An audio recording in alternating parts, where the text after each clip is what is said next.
প্রথা বিরোধী বা বৈষম্য বিরোধী যে ছাত্র আন্দোলন শুরু হওয়ার পর থেকে খুলনায় আইন শৃঙ্খলার পরিস্থিতি সম্পূর্ণ নিয়ন্ত্রণ রয়েছে। এখানে কিন্তু কোনো সন্ত্রাস সহিংসতা ঘটেনি।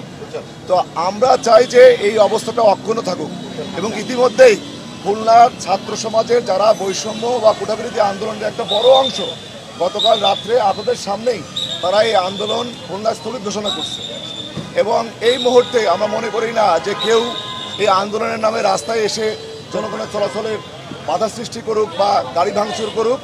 এই কারণে কিন্তু আমরা গোটা খুলনা মহানগরী জুড়ে পুলিশের মোতায়েন রেখেছি যাতে করে জনগণ অবাধে চলাচল করতে পারে, ব্যবসা বাণিজ্য করতে পারে, যার যার পেশাজীবী তার কাজটা করতে পারে। তো এখানে দেখতে পাচ্ছেন যে কিছু ছেলে তারা অযথা তাদের যে বন্ধুরা যে প্রত্যাহার করলো সেটা না মেনে তারা রাস্তায় এসে আবার প্রতিবন্ধকতা সৃষ্টি করার চেষ্টা করতেছে।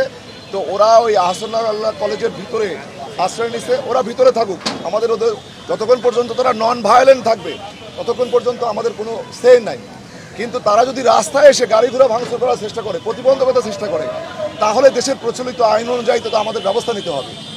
তো আমরা অনুরোধ করব অভিভাবকবৃন্দুকে, সম্মানিত অভিভাবকবৃন্দু, আপনারা আপনাদের সন্তানদেরকে পড়ার টেবিলে রাখুন, বাড়িতে রাখুন। সরকার কিন্তু উঠা আন্দোলনের সকল বিষয় ইতিমধ্যেই সম্মানিত এবং মহামান্য হাইকোর্টের অ্যাপিলেট ডিভিশনের কর্তৃক প্রধান বিচারপতি কর্তৃক যে রায় আসছে, রায়ের আলোকে উঠা সংস্কার হয়ে গেছে এবং সরকার বলছেন যে যা কিছু ঘটছে সব কিছুর বিচার বিভাগীয় তদন্ত হবে। এই পর্যায়ে আর এই আন্দোলন জারি রাখা বা বজায় রাখার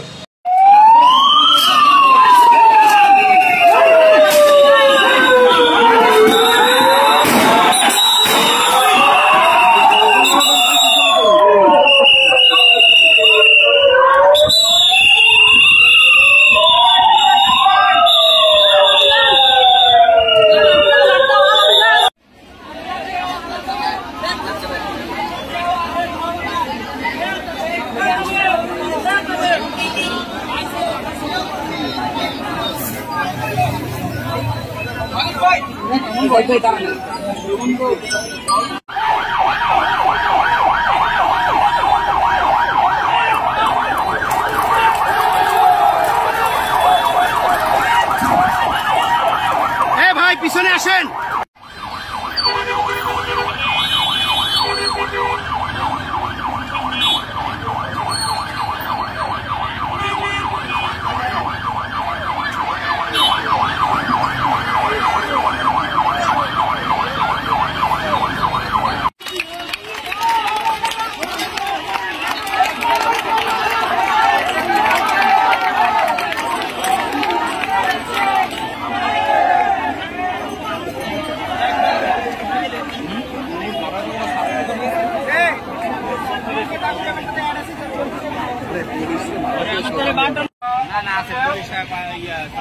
দশ মিনিট সময় দিচ্ছে, 10 মিনিট পরে আপনাদের এখান থেকে না যান, জনদর্শক সৃষ্টি করছেন।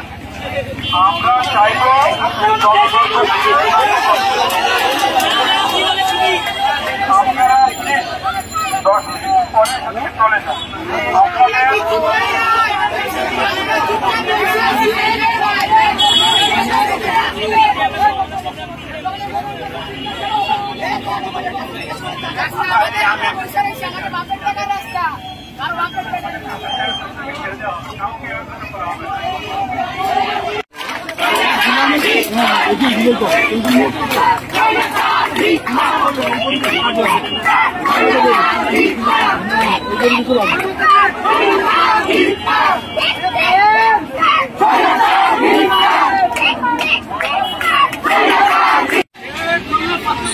আপনার